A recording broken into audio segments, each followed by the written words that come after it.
Hey, folks, I'm State Representative Francesca Hong. Hope you'll call me Fran. Representative Hong is just for the Republicans. And I'm a candidate for governor here in my home state of Wisconsin. I'm running on the Democratic ticket, but I am a Democratic socialist. And we've been campaigning now since September, over 120 events. We're out here talking to folks, everyone from Superior and Rhinelander, Wisconsin to Platteville and Beloit. It's been really great to meet working class people in their communities and talk about their fears, what they care about, what they're looking forward to. And it's been a wild ride, and I'm really honored to be able to do this. And we're hustling. We have to out hustle folks because we're the grassroots campaign. Yes. And you said the poll just recently announced you're in the lead. So Yes, market polls were just released. And mind you, they kept saying that about 60% of the voters are still undecided, which makes sense. This is a crowded primary, and that's the Democratic way. But, my name recognition was real low when we started. And now we've surpassed the two former lieutenant governors, and we're stoked. And I'm kind of still shaking and in shock. But I think this means that people are engaged and they're ready for a fighter to be alongside them and not just fighting for them.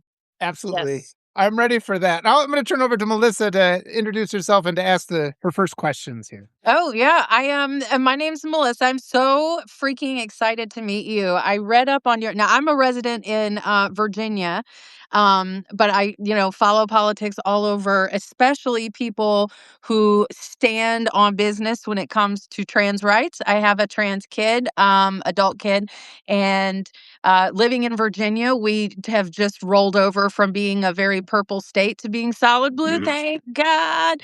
But it got hairy for a few years there with sort of a weak-wristed governor that continued to try to push through anti-trans legislation. Luckily, it didn't really go anywhere, thank goodness. But I saw some of your posts that were like just unapologetic, and that's what I love to see is people standing unapologetically on human rights. I freaking love that. And I also saw that you are from the service industry, and that's also near and dear to my heart. My husband manages a bar.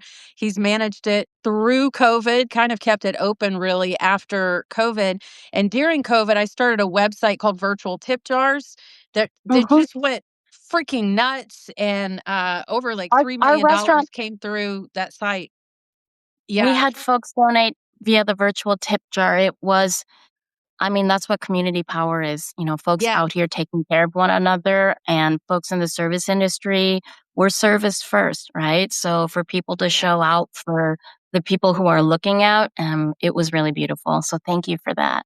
What was that like career trajectory for you like? Because I can't tell you the number of people that I've met that work in service industry that I say should be in governance because they have common sense, they have their, priorities straight, and they're just real. They take care of freaking business. So what made you get started on that road?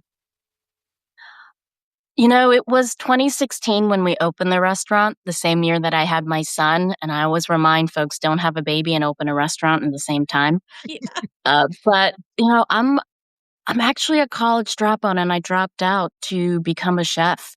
And the fact that we were able to open our own restaurant and really become a third space, a community space. And I think that's why folks asked me to run, because they wanted someone who would put community first.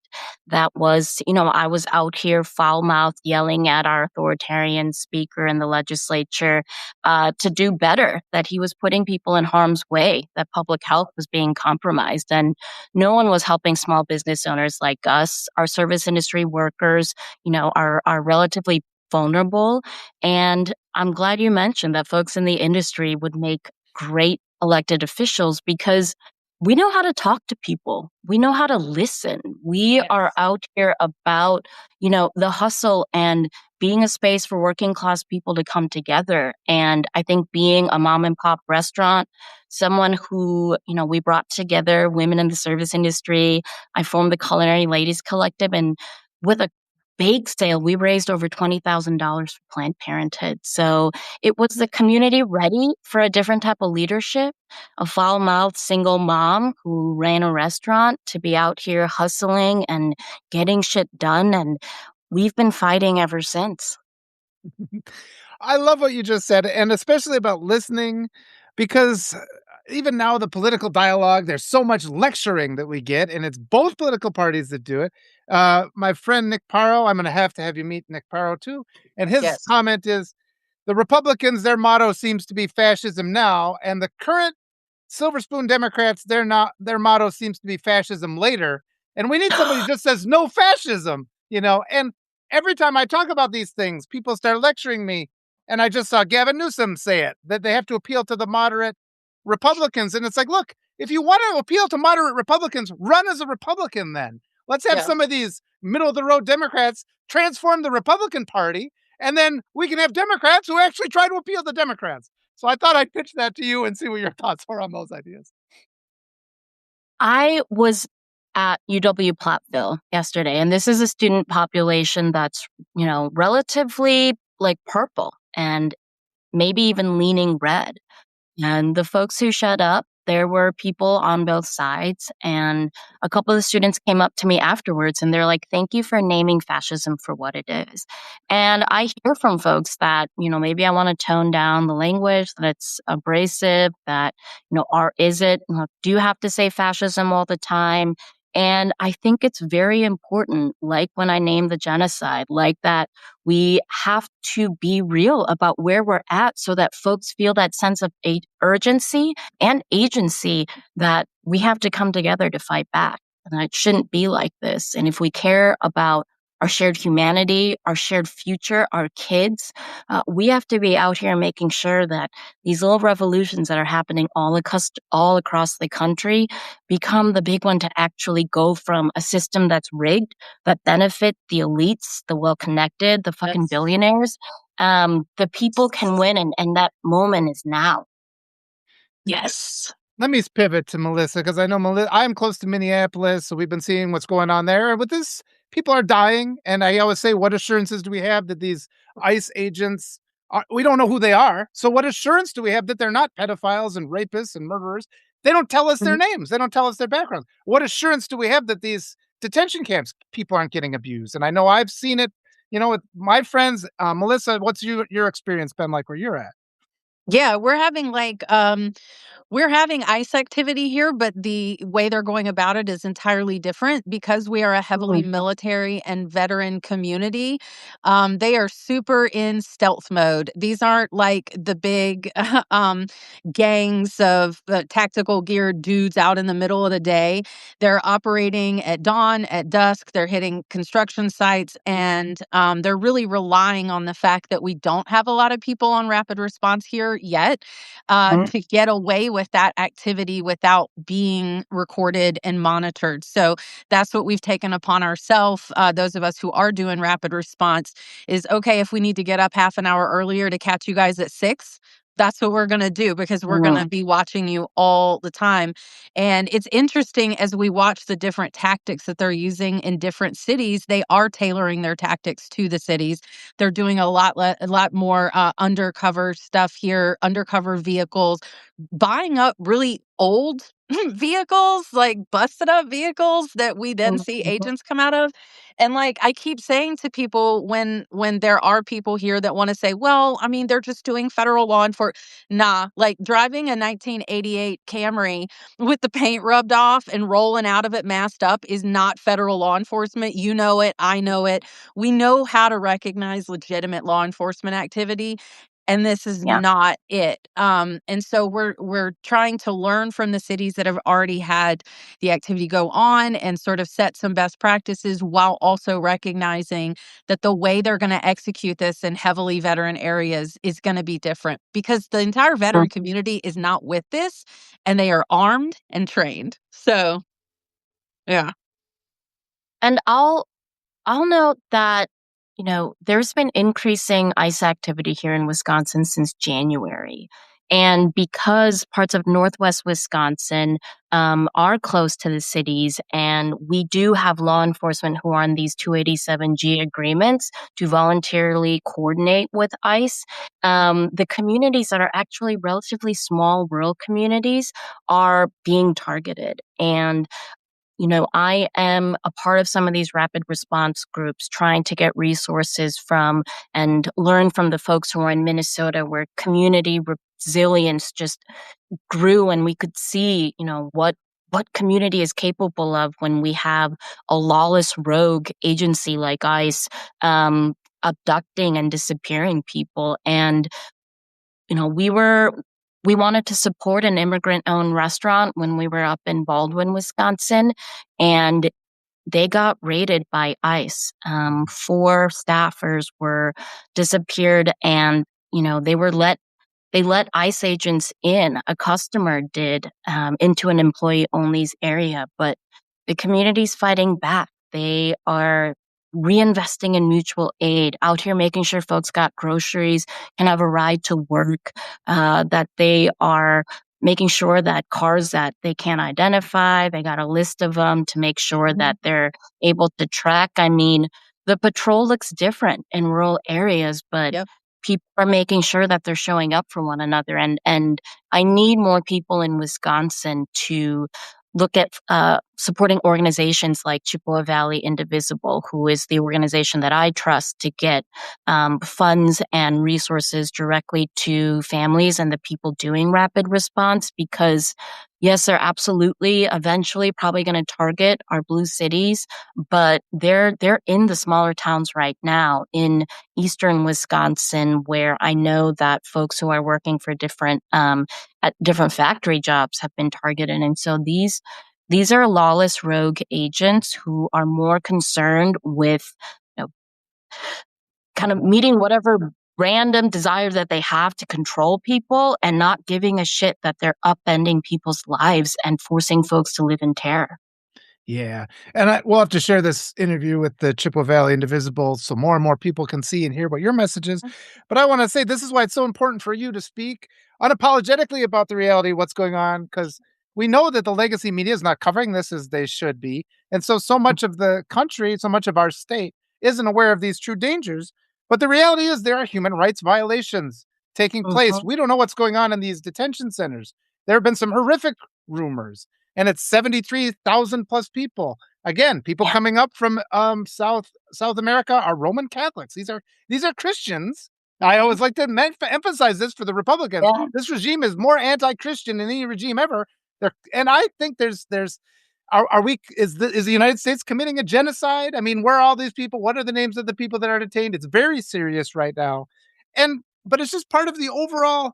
When we get back to that idea of like the Democrats say we have to appeal to the moderate Republicans. Well, even something like restrictions on restrictions on reproductive rights is a human rights violation. That gets Mhm. people killed.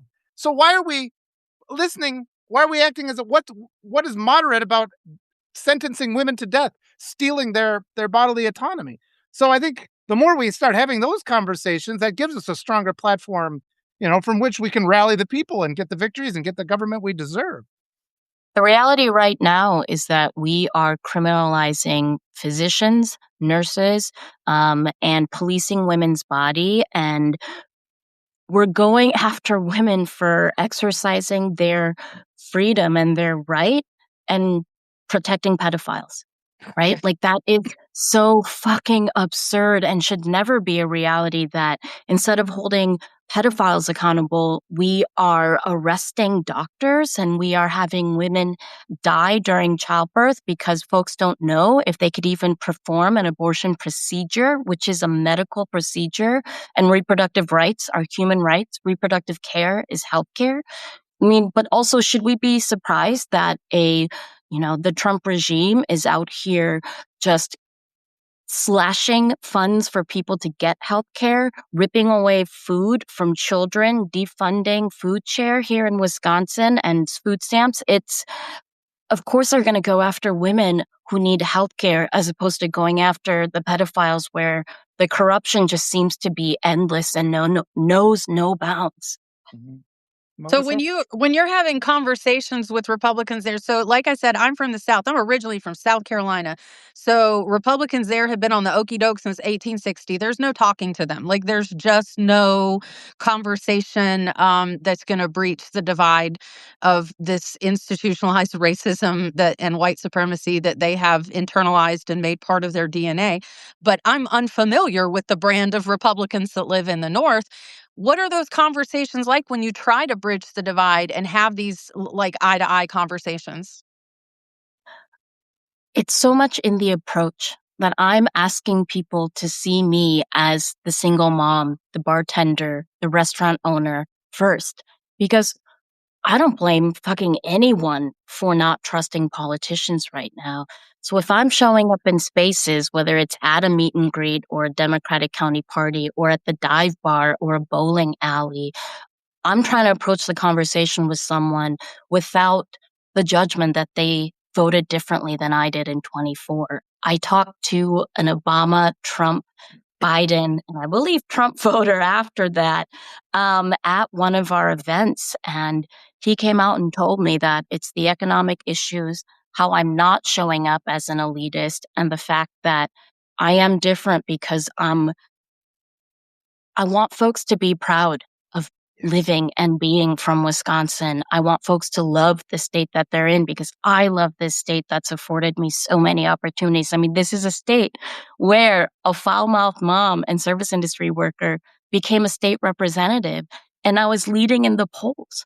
And so the Republicans here in Wisconsin, they're it's a diaspora. And yes, some of the MAGA folks are never, I mean, they are part of a cult. Just like how hard it is to get folks out of a cult. I mean, that's where they're at. But there are some folks whose lives have been so upended and they know that, like, they don't know if government could ever be a force of good or that material conditions in their lives can change. And when I'm speaking directly to someone, I bring up the bar Sharona's in Shawano all the time, where I talked to an indigenous factory worker and he was telling me about having to, like, I was like, look, I remember when I would go to work sick as a line cook because I couldn't afford to lose those hours. And Yeah. I gambled on going to the emergency room from passing out from a fever versus making sure that I could work those hours so that I could pay my rent. So then that got into paid leave for all. Like, why shouldn't the Yes. state afford to make sure that you can have some paid time off when you have a new baby, when you have an aging parent, when you're sick, when you got somebody who might be a survivor of domestic violence needing to stay at your house because it's the only safe place? My bill would ensure that your paid leave is covered. And so getting into these policies that are common sense, and just because they're universal, that doesn't mean they're extreme. It means that's right. Mhm. Excellent, and I think I want assurances too that my taxpayer dollars aren't being sent to fund people that are abusing other people and hurting children. I don't wanna, it's hard enough to make a living and have my taxes go somewhere. I'd like it to go for education and things like that rather than people beating on little kids. I don't wanna participate in that, and I know Well, in there was Wisconsin, your taxes are going to tax cuts for billionaires. I was Small just businesses are oftentimes paying more in income tax than the largest corporations because they get this thing called the manufacturing and agricultural tax credit. So the fact that our hard earned tax dollars aren't going back to fix roads or to make sure that our kids in schools have their supplies and fucking air conditioning or heat, this is absurd. And like public parks and public pools and great libraries, these are all things that, I mean, it's socialist policies, right? It's government funding the things that are for everyone to be able to participate in and enjoy. And the thing that resonates too with folks is when I tell them, like, why should you have to work almost to death to try to get a vacation? And we got motherfuckers like John Menard out here, not yeah, only like ripping people off with a yes, like cheating like a rebate system. He's sitting there playing tennis at a tennis club, watching his wealth grow in yep, the millions, sitting there.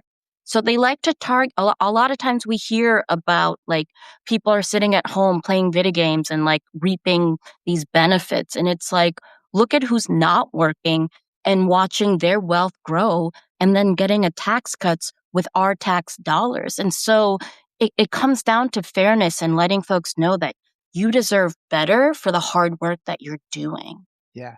The phrase I was gonna tell you is like, "We need to end billionaire welfare," because it's like they take so Yeah. much money for us, and everybody talks about taxing billionaires. We don't have to do Yeah. that. We just have to stop giving them subsidies. We have to stop giving them all of our it's like, and usually this is a very strong argument. I don't Yeah. understand why the DNC doesn't talk about this, but it's like, if we just stop all the subsidies, all the free handouts to billionaires, every accusation is a confession with billionaires. They're always accusing us when the reality is they're the ones that are stealing all our money. So yeah, just end billionaire welfare, I think is a phrase that, that conveys that really quickly. That'll work effectively. But that was exactly what you were saying. I do want to pivot though quickly to I just filed a lawsuit, a bunch of school districts because the schools are not being funded. And I know, I mean, we have to get rid of these voucher programs too that funnel funds away from the public schools. Just, just to help people that have more than enough money anyway and are already getting all the benefits of all the tax dollars that are taken from us. So, Yeah, and I Well, saw that you were on the cover of Time as one of the woo, most tech savvy AI skeptics who are working to stop or at least slow oh, technology infiltrating almost every aspect of our lives. Like, yes, standing there. But I feel like that's probably a good point of bipartisan support as well, because when you look at the natural spaces, one place you mhm, can find common ground with most Republicans yes. is those outdoor spaces, those natural, ooh, like classic conservatives is what I mean, because they do value their outdoor space, they value their hunting Yeah. lands, and they value their wildlife lands. So talk about like this attack on AI, which I love because here in Virginia, we are currently embroiled in the data Oh, center, like every state, I feel like, with the data centers and us paying those electrical bills to subsidize okay. these centers. Yeah. y'all were the petri dish. Like a lot of the explosion of AI data centers was tested out in Virginia Yeah. first. And then we can look at now in Wisconsin are the numbers. The state having given out hundreds of millions of dollars in subsidies for the construction of these AI data centers, and then looking at how many jobs did they actually create, right? What are like the numbers of the short term and long term economic benefit, especially of these smaller communities? In Illinois, there was a project that received over $30 million in subsidies, and they created 21 jobs. The numbers just came out today from the market law poll. I mean, the bipartisan opposition to these AI data centers, it's an easy win and the morally right thing to do, to think about and try to figure out and coordinate regulation of AI data centers and the growth of surveillance and the threat to jobs. I mean, we have a tech company, Epic.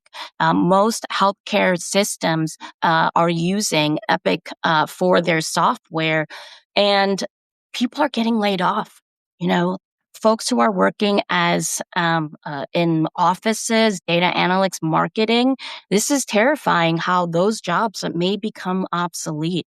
And in Wisconsin, when I say bipartisan opposition, I mean Republicans, independents, even some MAGA folks, Dems, showing up to their local government meetings and say, not the fuck here. You're not going to, our natural resources are not for sale. You're not going to jack up our utility bills that are already going up.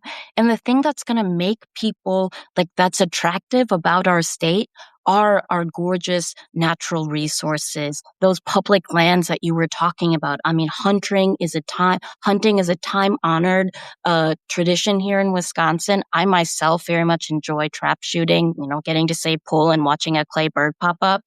So these AI data centers are a threat to our way of life, but they're also like just I think an existential crisis right now. And our grid, it's not strong enough for this. We should be investing in renewables. I feel like companies like Enbridge are at the ready because our reliance on oil and gas, natural gas now. And so, you know, I feel for the folks in Virginia, but I gotta say, we don't have enough data on AI data centers, and the data Yep. that we're seeing from states like yours, it's not fucking good. Right. Follow up, Melissa? Yeah, no, I completely agree, and it again, I feel like that is one of those things that m any Democrat running, it needs to hone in on that because that is a completely across the board bipartisan message, absolutely. In my local next door, which is a swamp, it's horribly toxic, but the one thing that most people agree on there are their utility bills, the power bills, and the Mhm. data centers. They don't want the waters here anymore. We have shipyards all over the place. The waters here are already pretty polluted. We don't need more pollution on top of that. And we cannot sustain additional hikes to our utility bills here. They're already through the roof. So I think that's something that is so smart for any liberal, left leaning, progressive, whatever words we want to use. But speaking of words, you also unabashedly run as Democratic Socialist and you own that. And is that something that you ran on when you were running for state rep as well? No, I became a dues-paying, DSA member after I won my election. They actually didn't endorse me because I was running against a DSA member. But I knew that this was an organization that shared my values. And I think that running as a Democratic Socialist means that, well, one, the Dem brand isn't great right now.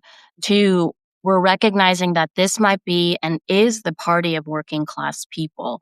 And I get asked all the time, the S word, it's scary. How are you talking to rural folks? How do establishment Dems think about this? And I go back to the different identities and lived experiences that I have. Yes, I'm a Democratic Socialist, but I'm also that single mom. I'm a renter. I'm looking at my utility bill and being like, okay, I should probably pay my phone bill, or make sure I'm paying for my kids' taekwondo classes first. And maybe I got to put this off for a little bit. My legislative salary does not cover rent in Madison, Wisconsin right now and cost of living. And I'm still trying to find work as a bartender. I got a baking shift. I hope they don't fire me because I haven't been able to go to a bunch of them. But I go back to not only those identities, but the issue. When I talk about universal childcare, when I talk about fully funding our public schools, strong public schools make for strong communities. They're some of the largest employers in any community. So when it's about jobs, when it's about your money, when it's about, my values as a democratic socialist means I prioritize and I govern and I try to live my life based on fairness, democracy, and human rights. And every economic issue right now, you can tie back to those values. And working class people, people in Wisconsin who work hard and shouldn't have to work multiple jobs to get by and try to get a vacation. And so it's I'm running on the Democratic ticket as a Democratic Socialist, and I think right now that helps me become actually the outsider candidate who is an establishment, and I'm not gonna be answering to the donor class. I'm not taking any corporate PAC money. I'm not taking APAC money, and I am so proud that out of all the donations to Democratic candidates, at the last filing period, we had more individual donations than the next two candidates combined. We're at almost over 8,000 individual donations now, over 5,500 unique donors.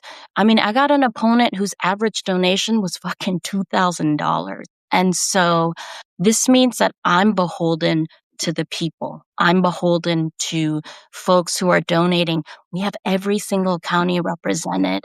You know, Iron County was the last county we were trying to get a donation from, but that just also means I got to keep showing up for them, and that's the best part of campaigning is showing up for folks. Yeah. Oh, that's so great. It does me so excited when you say things like that. And one of the things that's at work is it's a word like democratic socialism. It's because for too long the Democratic Party has just conceded all the messaging, and it goes back to their let's appeal to the moderate Republicans because Republicans are just full on with their, and a lot of it is just hate rhetoric and stuff and normalizing crimes against humanity like they do. We need the other side to emphasize there's a lot of money out there. There's a lot of money. Our lives don't have to be like this. This is the richest Yeah. country in the world. We don't have to all be miserable. We're barely getting by, and all of our taxpayer dollars go to billionaires somehow who get free handouts, and then nobody ever says anything. But then the second you try to give a kid a free lunch, everybody flips out. And so we can't just Yeah. sit here and be like, okay, that's the way it is. It doesn't have to be like that. We can actively go Well, forward. What you're doing, I applaud you. You are spreading that message. And I hope all the Yes. people here continue to spread it too. Yeah. and Melissa, I'm so glad you mentioned trans rights, right? We Yes. saw like Gavin Newsom just Ah, fucking, like he abandoned that. But then Yes. you have Andy Bashir who doubled down. And I think Yes. that we're attacking the wrong 1%, right? And Right. when you want to distract folks from corruption, from hate, and spew it on communities who just want to live their lives, I think that I partnered with this amazing trans woman, Mercury Stardust, and I had no idea she even knew about our campaign. She came to our campaign launch, and we ended up doing some videos together. She does this amazing she has multiple. She's written multiple books. She's a handy person. She will teach you how to build a whole ass house. And when I went to River Falls, Wisconsin, up in Northwest Wisconsin, I had a couple folks come and they were like, "We don't pay attention to politics. We didn't know about your campaign.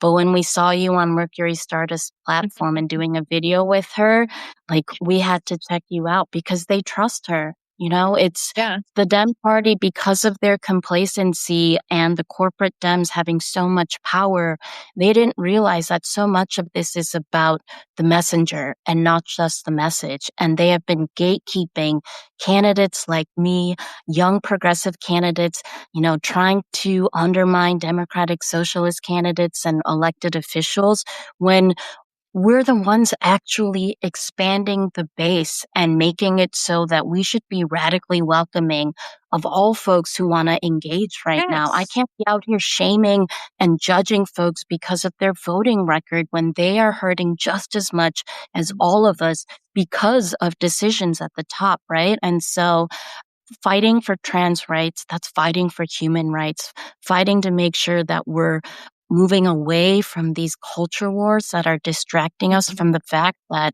the oligarchs and tech billionaires are eroding our way of life like that. I'm so grateful to her. I'm so grateful for the leadership of the trans community because I was a ranking Democrat on the Committee on Education, and we have seen session after session these bills that attack trans kids, that don't let them play sports. And it was 12 hours of public testimony, and maybe 20 minutes of that were these hateful bigots and Moms for Liberty Yeah. folks just coming in attacking our children. But then the trans community and folks who love them and are defending them came out. And I have never seen a community so fiercely defend one another. And that's leadership. I want more communities to know that when we are in each other's corners, when we fight for one another, that's how we keep each other safe. That's how we win. Yeah, and, along those lines, I know with the Democratic Socialist thing, you get the Mamdani effect, and one thing that Mamdani did towards the tail end of his campaign was Yeah. that ad for trans rights that was so non-pandering, so Yeah. genuine, Mhm. so real, so respectful of a person's story that made them an individual.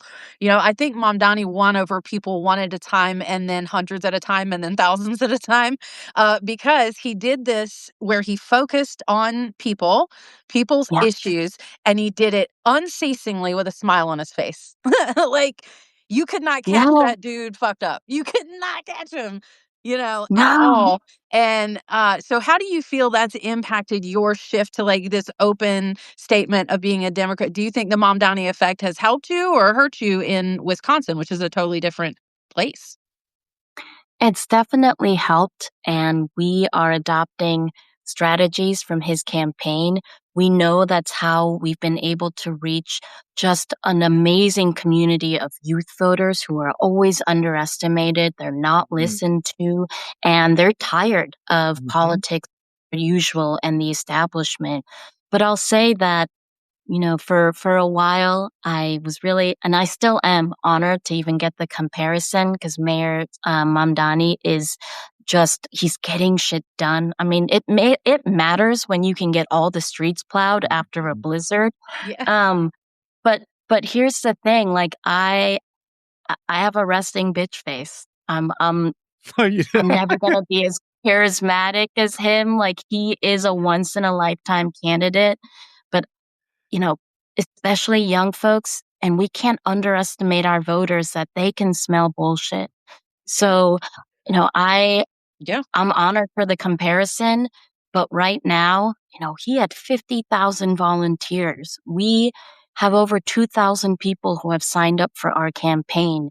We have folks who are getting ready to do canvases all across the state right now. And normally campaigns don't focus on the organizing. They're focusing on the fundraising and getting ads up. And we've got our signs going up all across the state right now, and we have volunteers who they're the ones who got us this poll number. They're the ones who keep me going. And the fact that he kept showing up for communities who Yes. probably don't ever get to meet a a mayoral candidate, right? And I want to make sure that it's not just the county party meetings that I'm going to, and I love going to those too, but I have to make sure that I'm in these coffee shops and these third spaces where people like to gather, and I'm not out here pushing a message. I want to know about what they care and what they're scared of, and let them know that I care about a lot of the same things and I'm scared about a lot of the same things. And I think that the Mamdani campaign, their willingness to show up and be everywhere, their commitment to their volunteers, and then knowing that authenticity matters and being hyper disciplined on messaging matters. And for me, it's so much about storytelling too. And I love that Mayor Mamdani was, sharing things about like being in a band or something. And he's very proud to be Muslim. He's very proud to be a son of immigrants and an immigrant himself, I believe. So that, for me, the comparison and the rise of democratic socialism, but even so, the rise of working class people who are saying this is fucking enough. Mhm. Um, Yeah. that's who I'm fighting alongside. And I Um, don't think you have an RBF actually, but I do think you have a bartender face, like you don't take any shit. And and so I think the thing with Mamdani, whether or not it was the smile, it's that you can sense that that man is genuine, and that's coming off of yes. you as well. So Authentic. I think Yes. more than, like, maybe charismatic face, it's just being real with people and showing up and just being real and unapologetic. Another Yes. thing is his faith and how he is openly, devoutly Muslim Yes. unapologetically. So I Yes. think that is what is resonating with young people is wherever you come from or whatever background, if you show up and you're authentic, yep, they're gonna smell fake a mile away and they just Mhm. want real. I always say I'm more nervous to talk in front of young folks. Yesterday we were at a high school in the suburbs, a university in a small town, and at a childcare center. And even though I was talking to 2 and 3-year-olds and singing songs with them, I know that they're gonna be like coming towards me more if they can sense that I'm real, right? And young people can smell bullshit, Yes. and so it's been really amazing, the response. Turns out my TikTok video saying we gotta tax the fucking billionaires, resonated, and we invested very heavily in, digital early, and I think I told you this, Walter, when we were in Eau Claire, Wisconsin, and we had 2 young women drive from Wausau, Wisconsin on a Sunday morning, and that's like an hour and a half, almost 2-hour drive. Nice. And they came in hard with questions about housing, Good. about living wages, and to, a coffee shop on Sunday morning. And that tells you the young people care. They're watching, they're ready for change, and they want to hold you accountable. Yes. And that's what makes for a better elected official. Absolutely. I've been sharing your webpage, francescahong.com. I don't People have been asking in the chat because the people in the chat love you. And I was gonna say too, your face to me, it resonates integrity and authenticity. And so I mean, it's just the exact opposite of just about every other politician, with a Yeah. few exceptions here and there. So thank you again for being here. But say a few words about how people can support you, and then I've got a couple of follow-ups for you. The first thing I always say is share a story about some of the issues that we're running on childcare, public education, healthcare, affordable housing, and paid leave for all. I mean, everyone's got a story about how this issue impacts them. And then go to our website, francescahong.com, sign up to volunteer. We've got, graphic designers, we have academics, we've got 15, 16-year-olds, we got folks who are well into their 60s and 70s. Our volunteer community's amazing. We'd love for you to share your time and your talents. And then, of course, we can't run a campaign without dollars. And so we had $2 Tuesday yesterday. Our grassroots community powered campaign relies on small dollar donations, whatever you're able to give today. If you can do $10, I ask that you do $5 for us and $5 to Indivisible Chippewa Valley or to an immigration justice organization that's in your community. Beautiful. And what you said before too about kids recognizing BS. I mean, I've got a background as a teacher, and it's so easy. You don't even have to say a whole sentence. The second you're straight with the kids, you say one word, and the whole dynamic of the classroom changes. And I think we're seeing that on the national level because we've got two political parties that lecture to us, and if we try to ask follow-up questions like a curious student should be asking, that we get yelled at. How dare you? How dare you challenge us? I'm transparent. Well, can you show me this? No. And it's like, so if we just switch that, I think, because they make it seem like it's insurmountable. But the reality Yeah. is a couple of us who start doing this and the more of us here, there's all these wonderful people talking, sharing this interview. Anytime you want to talk, I'm pretty much at if you want to jump online and just do like a half hour talk, I'm always going to be available for you because people just want to hear it. They want to see these things. And, I just keep going back, though. As an educator, I get so frustrated because so much of what the problem we're in right now is because we're not telling the stories that make people feel bad about themselves, right? We teach Um, American history like it's the Epstein files. We redact it all, And it's just sort of like, maybe what we should teach is the reality of how if these people did these horrible things, maybe they're not worthy of our reverence, for one Yeah. thing. And also, we need to start teaching about how, in the history of the United States, white supremacists have rigged many, many elections.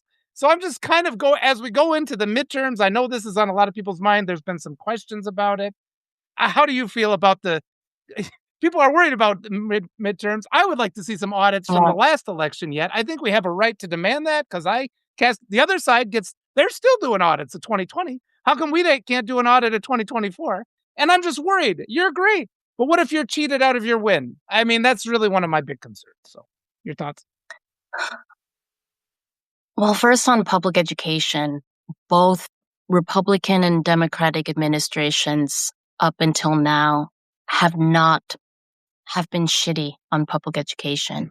And the reason why the right has calculated how to dismantle public education is because it is the last remaining truly democratic institution.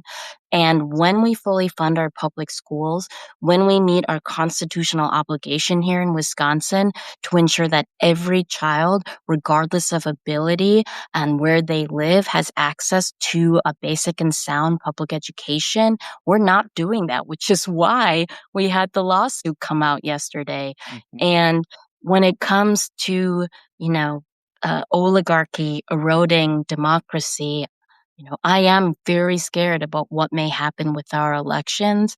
But the moment that we are in right now, where people feel this they want to fight, they want to stay engaged, and they know that activism right now looks so many different ways. You don't have to just be out in the streets making a meal for your neighbor who's elderly or homebound matters. And I think that when it comes to our elections, to fair, secure elections, our clerks here are amazing. The folks who are working as poll workers are amazing. We have to support them. We have to let them know community has their back and we're going to keep them safe. And everyone's going to be fighting for the right to vote because they see whether it's the SAVE Act, there's a party that is clearly trying to keep you from voting, and that should piss you the fuck off. So showing up at the polls is in itself a form of resistance. And I hope folks know that there are more people who are fighting for fair elections who are going to make their voices heard. And if we're out here and there's a threat to that for the primary here in Wisconsin, which we got a very important spring election, April 7th, the primary on August 11th, and the general in November 3rd, I'm thinking about general strikes. I'm thinking about folks coming out and saying, you're not going to fucking take our democracy away. Whew. Yes. Melissa? I am so glad I got to meet you today. I'm glad I got wish to meet you too. I wish I could vote for you. I don't Well, know maybe if a couple there's more anyone I've been years, so maybe 10 years excited. down the road. Yeah. But I will say that, Mr. Rogers said, look for the helpers. And I think I'm looking at one right now. And that radiates off you that you are a woman of the people. And I'm so proud to be talking to you and fully endorsing your candidacy because this is exactly the kind of people that we need in leadership. I love it. Thank you. It was so nice to meet you. Thanks for hopping on. Thanks for all you're doing for Yeah. community. Your governor gave an amazing response to the state of whatever the fuck that was. And so I don't know, I'm staying very nauseously hopeful that it's Yes, going to be the people winning and people power that's going to get us through. it is. Yeah, and I feel, well, part of it is because my furnace was out, so I didn't sleep last night. But I've been emotional all day, so I'm halfway between laughing and tears, just because I'm so delighted by you. And I mean, it seems like it's just been tidal wave after tidal wave of bad news and just violence and hatred and all this negativity. And it's so easy for this regime to find billions and trillions of dollars to give to hate. But every time we just ask for $1 to give to help, everybody just comes up and fights us. So we have to overcome that. But it does feel like that tide is changing. And it's because of Yes. people like you. So let me just say again, thank you so much for being a person who comes and talks to us regular people. And I know all the people here in the chat, they've been loving you so much. And we're all going to help you. I know, because we all want a better future for us and for our kids. Yeah. Thank you so much. It's so great to be here. Appreciate what you both do. Thanks everyone in the chat and folks who are tuning in. And I'll just say once more that this is a year for the many and not the money. So we are not going to have power take over. We're going to take back power for ourselves. So thank you all so much. Perfect. Any last words, Melissa? No, go vote for this woman if you live in Wisconsin. Go do Okay, that. perfect. Support her. Well, I will say this. If this has inspired you, you do not have to go to Wisconsin. You can walk out of your front door and say hello to your neighbor, and you can get this work started in your own community. It's not hard. It doesn't require connections. Just go outside, go for a walk, wave to a neighbor you've never talked to before, and say hello. Start Awesome. there. Yep. And Fran, don't hesitate, reach out or have somebody from your campaign reach out. Anything I can do. I'm your resource. I'm for you. And yeah, let's take our country back. Yes. To you, my final word. Our motto is forward here in Wisconsin, and I truly believe we're moving forward. Awesome. Oh, thank you so much. This is great. This was absolutely perfect. No notes. So thanks to all the wonderful people. I know Fran's got other things to do. So does Melissa, but I appreciate you guys. I appreciate you so much. Love to you all. Stay safe. And yeah, we're going to win this. We're going to win it. All right. Yep. See you. Take care, everyone.